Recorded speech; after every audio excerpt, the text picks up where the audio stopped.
سلام هموطن ایرانی من،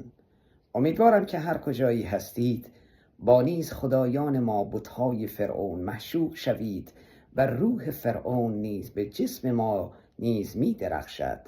وقتی میگوییم جاوید فرعون عظیم، وقتی میگوییم فرعون نیز یک خدای بزرگی هست و همه ما باید فرعون را بپرستیم، بت‌های فرعون را بپرستیم از 9000 سال پیش، امروز نیز اثبات شده است که چقدر این خدا پرشکوه است، چقدر این خدا نیز زیباست. فرعون بهترین خدایی در این دنیا هست که در این دنیا خورشید و ماه و ستارگان، نیز امروز سیاره‌ای به نام فرعون که نامش مریخ است، امروز زمین را و حیوانات و انسانها را فرعون عظیم آفرید. جاوید به فرعون باید گفت